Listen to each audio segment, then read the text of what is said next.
Welcome back to AIBiz, the show where we decode how innovation, intelligence, and intentional leadership shape the future of business. I am your host, Syed, and today's conversation is one where every entrepreneur needs to hear, especially if you have ever had that moment where you look at your business and think, oh, how did we get here? My guest, William Holsten, is literally known as the business mistake prevention specialist. He's the author of How to Avoid Unintentional Blunders That Derail Entrepreneurial Success and the upcoming Goof Proof Your Business. After nearly 40 years leading global innovation at Bayer and launching his own small business, he learned plenty of lessons the hard way. William now helps founders and small business owners build companies that don't just grow fast, but grow smart. His message is clear. Most failure don't come from lack of ambition or intelligence. They come from preventable, everyday blunders that nobody saw coming. So today we are diving into how to goof-proof your business and shift from oh to aha. So welcome to AIBiz, William. It's an absolute honor to have you here with us. Thank you, Sayan. I'm very happy to be here too. Wonderful. And I have a feeling that we are about to save a lot of people from a lot of future headaches. So Yeah.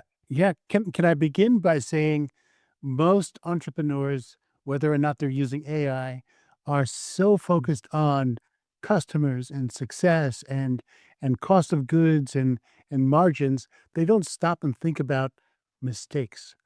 Of course, they happen. My focus is on helping identify what are the preventable mistakes so you can avoid making them because they slow you down, they cost you money, they cause embarrassment. right, absolutely, William. And you have built a whole career around helping entrepreneurs avoid mistakes. What's one of your own, oh moments that made you realize this was a conversation the business world needed to have? I can tell you my first and biggest one. Yeah. Again, not AI related, but I worked for 40 years with a big corporate company, and during the final 10, 12 years of that, my family and I ran a side gig where we invented and marketed carnival games to rental companies and party businesses who then rented those tools, those machines out to others. Our very first one started when there was a Make-A-Wish carnival being run by my niece, my sister's daughter, in the summer of 1999, long time ago. Yeah.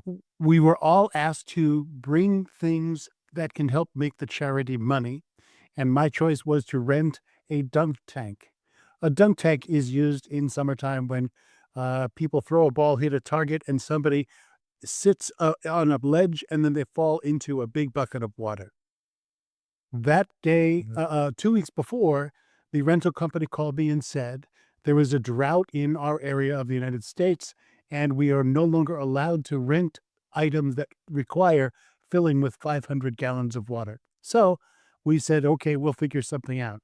What we invented really was a game we now call Pitch Burst, and it's the same action. You throw a ball, hit a target, but instead of somebody falling into a big bucket of water, a water balloon is burst over their head. Very simple, very nice.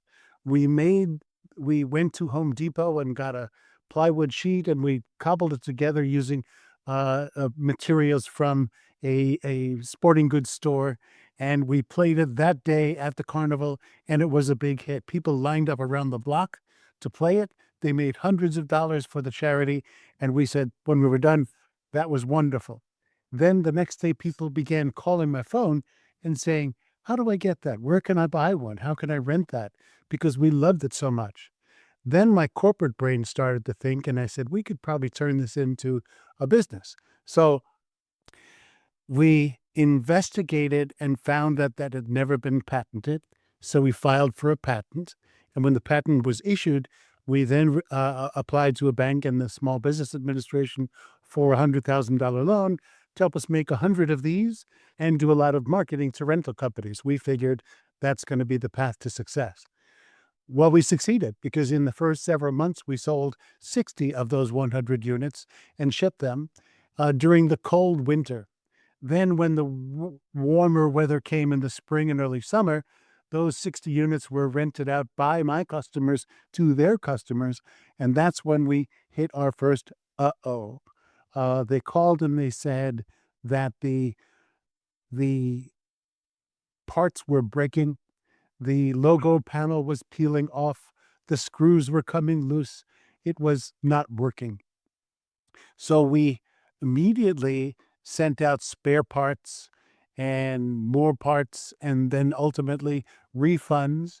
Um, and then we realized after the 10th call like that we were not able to continue selling. So we disassembled the other 40 units, called it a day, said, now what do we do? We had spent all of our loan money, so we were not sure how we would get out of this. In the end, 2 years later, we had hired an engineer, redesigned this game, which was very popular. It was just not durable. We made it out of steel with aluminum and plastic panels. The long story since then has been, it's been quite a success. We sold the business quite some time ago, but our key problem moment was that we were not fit for purpose, that the lessons learned were we could have done some testing and learning, not make 100 units, make 2 more, let them be tried by real customers in real situations, and then move on, or change our business model. Since we owned a patent, we might have, instead of going into the business ourselves, sold it or licensed it to somebody who's already in the business and good at that kind of thing. That was our first wake-up experience that simple mistakes can be very costly, embarrassing, and stressful. That's a very inspiring story, Williams. Thank you for sharing it with me and everyone listening to it right now. It just tells me that mistakes like that aren't shameful. They're just signals waiting to be interpreted, and that really makes me wonder about the patterns that you have seen out there in your work, William, with startups and small businesses.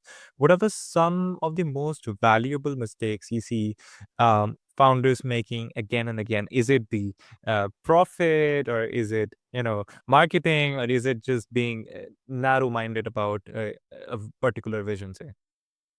There are many, many, many more than we have time to discuss. I typically can share a list of 8 very common ones that happen. And as I go through them, they'll be available to your audience later. I'll give you a website. I'm going to be read from something that I've got in front of me, and I'll try to imagine an AI role in preventing these. Um, the first one is called "No one actually needs this" syndrome. It's when you're an inventor or want to bring a product or service to the market that you love so much, and you go right ahead and launch it or get started with it, and then you learn that nobody likes what you're offering, so nobody buys it. And if you invested heavily to develop it, you're in trouble. Um, AI is a good partner of mine, to ChatGPT or Perplexity, to be a foil, somebody to bounce ideas off. You have a conversation. You might say, "I'm thinking about doing this. What might I consider? Um, how might I learn whether there's market for this?" And of course, you get the AI answers. Then it's up to you as a human being to go chase those and find out how to solve. But a common problem is selling something nobody wants. Another one, as you're building a business, uh, um, is to make assumptions that are not validated. You assume that, in my case, wood construction was okay for my game. In fact, I learned the hard way, it was not. Um, and I did not validate it until it was too late. An opportunity using AI would be to say, here is the business I'm trying to launch. Here are the 10, 15, 20 assumptions that are behind my product description, my goals and objectives, and my financials. Please help me understand what is good and what might be some challenges I'll face. So death by assumption is a second. Um, Another one that is very common is I call it the vanishing wallet trap, where an entrepreneur or small business will launch and get started, and they run out of money and have to close. The solution here is to have a good business plan that includes cash flow financials for your first 6, 10, 12 months. And you track that and you make adjustments so that your burn rate is not killing you, or you can adjust to spend less or change or pivot to do something that's more cash rich. Right. Right. Another one is that I see a lot with people I mentor each week is I call it flying without a map. And that is you know what you want to do as a business and you just jump right in and do it without stopping to do a business plan. Business plans are, even if it's one page pencil scratch, you put down what it is that you do or want to sell, why it's special, who are your customers, how will you make money, what is the business model, um, and then some timing and some financials. That is so essential, and it's surprising that so many businesses go without it. And being without it means you're kind of flying blind, and you're innovating and doing it as an improv rather than a purposeful business. Mm. Um, Another is I call it ignoring the clues all around you. I know that being an entrepreneur and having struggles is a very lonely time. You can feel like you're the only one ever going through this. How how can you possibly get out? When we'd spent all of our loan money, had no clue how to go. But in fact, especially for small businesses in the United States, there are many, many resources of experts and mentors and even naive observers you can ask to respond and react to your idea or to your challenge or to your problem. I personally am a volunteer mentor with an organization called SCORE, which allows small businesses to call for mentoring advice. That's free because I'm a volunteer. I'm one of 10,000 across the country. So, um, assuming you're all alone and you're not reaching out or asking for help is a problem you can solve just by doing that. Another very simple one is keeping checklists.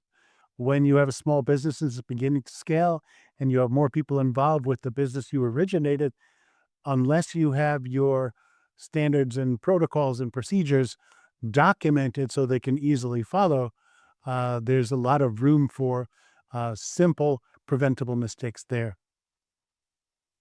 And one Uh, other one that's really important is to understand when, under what situations you personally make the most blunders and mistakes. Um, in my book, which I'll describe for you later, there's a tool I call Look in the Mirror, and it helps you introspectively look at a list of mistakes you have made in the past 12 months with a list of the typical causes or factors which drive mistake making.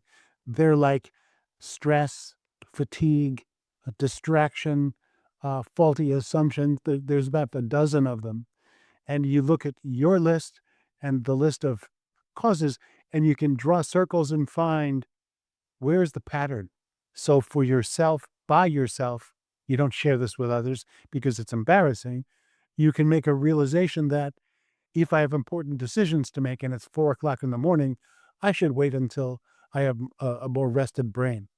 Or if I'm under tremendous stress, I might ask a buddy to look at this situation with me rather than try to handle it myself. One other, along the lines of reaching for help, another rich area is looking at other people's mistakes. Warren Buffett said it. It's good to learn from mistakes. It's better to learn from other people's mistakes. That's an important realization. And I've kind of, in my book, I translate that to an art called uh-ohology. That is, you use things you see in the news, online, when you see other people making mistakes, It's a two-step process. One is you can observe and understand what happened enough that you can then think and apply. You then apply that to your own situation. The example Right. that's most dramatic is a skydiver in Pennsylvania years ago was asked by a teacher and another diving student to film them as they jumped out of the plane. This is in the days before GoPros or smartphones, so he had to get a real film camera. And they were up at 10,000 feet. They all gave each other the thumbs up. Mm-hmm. This guy, Ivan, jumped out of the plane, looked up, turned the camera up, and gave them the thumbs up. They jumped out, Mm-hmm. reached, pulled their ripcords and their parachutes open. He got a beautiful shot. And then he went to reach for his own parachute uh, uh, ripcord, and it was not there. The camera was about Wow. approximately the weight of the parachute, and he had forgotten to put it on. It's tragic. It's horrible. He did die. The example for students for business is to think and apply. From that, clearly the problem was that he forgot something critical. You can think about your own business. What is it about my business? If I ever forgot it even once, could be damaging, very expensive, or even worse. That, that's Wow. that's what this study of mine is all about. True. I mean, yeah, indirectly it does save you. It does save you your time exponentially, right? If you look at others and you see what are they doing wrong, and you try to implement that in your own business. I mean, that's such a great takeaway from this conversation, Williams. You're basically showing founders how to stay intuitive while thinking like a risk manager, and that balance brings me to something a lot of entrepreneurs struggle with, which is confidence. Many pride themselves on taking bold risk, but sometimes that boldness can tip into overconfidence. So where do you think that line is, and how can founders really tell if they've crossed it? Great question. I would say try to confirm the assumptions you're making that gives you your confidence. Um, if you're not if you're not listening, if you're not watching, you can miss the signals which in retrospect, when you look back after you've made a big mistake, were there. The more confident and bullish you are, the less likely you are to be observing and listening to be sure you're on the right track. Well, thank you so much, Williams, for that. And lastly, but not the least, for founders, tuning in right now, who might be in the middle of that chaos, juggling with growth, uncertainty, tough calls, maybe. What's one mindset shift or system, or call it a framework, maybe, I don't know, that they can put in place today to make their business more resilient? What one in the first place is to have a business plan. So many just go by the seat of their pants and don't have it. So we talked about this before. If you just have the key things, who are you? What are you selling? What are your objectives? Who's your customer? Understand your customer very well. That might be the most important one, to understand their experience with what you're trying to sell them as a product or service. But if you get all that on a business plan and then go through it and Hmm. come back Yeah. often enough to compare with what you intended, you're less likely to make mistakes. Then mistakes will happen. You will do the simple mistakes, you'll do the strategic mistakes. The same principles apply. When you realize you've done one, observe it and understand it in full, and then think and apply what systems do I want in place to prevent me from, to at least help me not make the same mistake or a similar one again. And that often leads to checklists or check ins with someone else, or have someone review the work Mm. before you do something very expensive or important. Wow, that's insightful, William. Thank you again for that. And you talked about this just now. that you should know, what is that, or the idea behind the business model, right? What is that you're trying to sell? And all the checklists that you mentioned about. I have this weird question that I feel like asking, which is, what if, okay, what if you have, let's say, a business plan, right? That you think that will work out, but let's say like, okay, let's say you have established that checklist, you think all is good, but down the line, let's say, an year or two later, you realize, okay, this business plan, this revenue model, or I'm just gonna call it business model, right? This business model itself is flawed, right? And when you realize that okay, this model is flawed, is there any scope for an individual to go back and um, try to improvise, or it's just nah, this won't work? Business models change when assumptions change. If you were in the music business 50 years ago, the assumptions were you had to put out 33 and a third and 45 RPM records. Then it Mm, changed to um, digital. Then it changed to streaming. right, But the right. basic important thing is quality music. And what you have to understand is the user's experience. How do they digest that? Um, you can anticipate these trends and shifts and be ahead of it.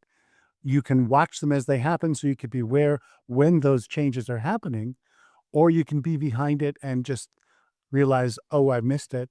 And now I'm out of business like Blockbuster Video.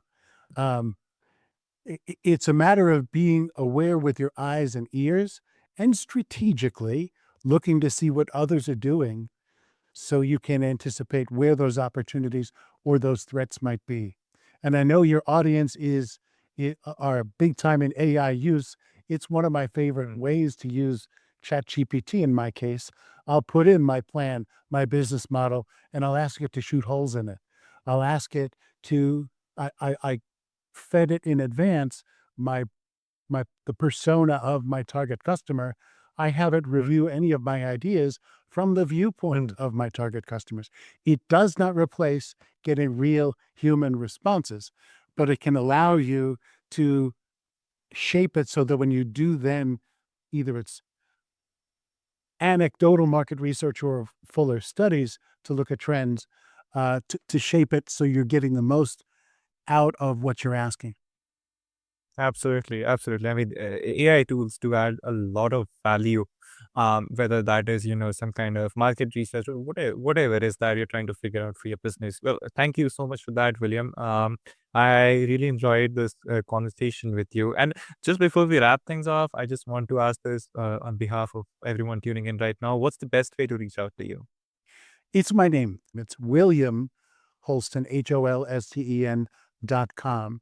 Or you can just look up goofproofyourbusiness.com and it will come to my site. If you go to my site anytime soon, this is what I was looking at. It's the $10,000 mistake checklist. It goes down the items of very common entrepreneurial mistakes. It's free for the asking.